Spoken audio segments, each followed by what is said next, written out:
as a physician and a medical oncologist, and over the last few years as an integrative oncologist, I've been very interested in consciousness and healing. And that's why I'm excited about this initiative, Chi. As all through medical school and then through my training, I've seen and treated a lot of people with different illnesses. And what we know and we observe as doctors, nurses, as those working with people who are ill, there's something that is not looked at and measured and kept track on, and that is the belief and the emotional aspect of those who are ill. What are their emotions, their beliefs, their thoughts, what they're focusing on. And we see those with different illnesses who do much better than expected, and we see those who do worse than expected. And there is something in common that we observe with those who do better than expected. And there's something about their thoughts, their beliefs, something in consciousness that really shifts the whole concept of healing. And then we have those who don't do well, but they are at peace with their illness. They are at peace with what's happening with them physically. And even through knowing that they're going to die soon, there's something that comes to them that gives them that inner sense of peace, acceptance. And there's something that they do with their mind and thought process and with what we can even call consciousness. They connect to that consciousness of really looking at what's true healing. Because many people are cured and they never feel healed. And a lot of people are not cured and they feel healed.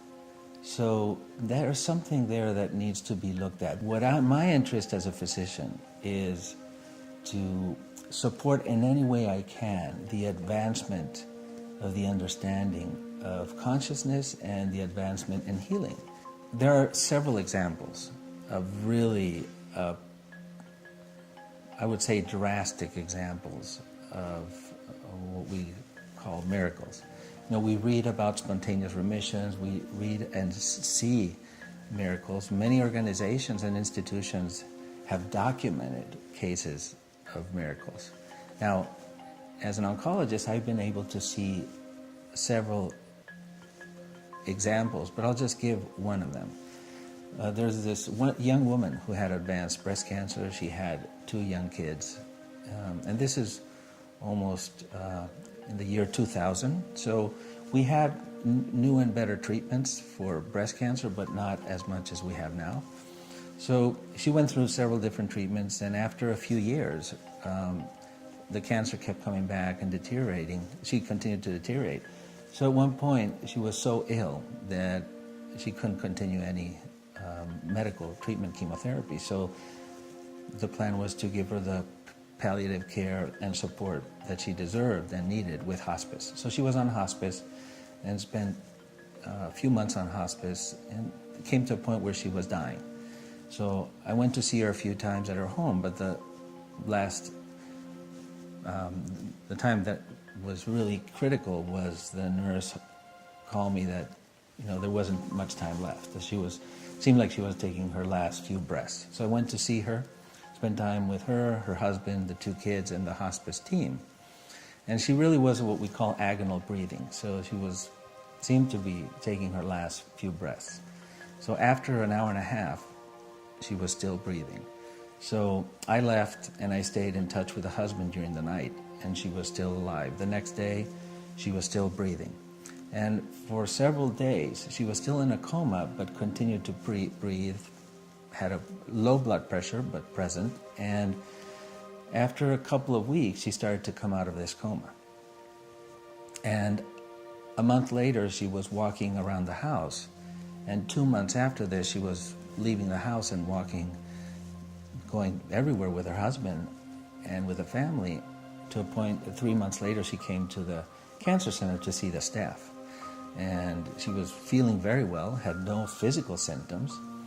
So that was a remarkable, miraculous turnaround. And she lived another almost 2 years, and then deteriorated rapidly and died. But those extra 2 years were so important for her, of course, and the husband and the kids. But what happened there? And how did that miraculous turnaround occur? We have, as physicians, scientists, we have different theories.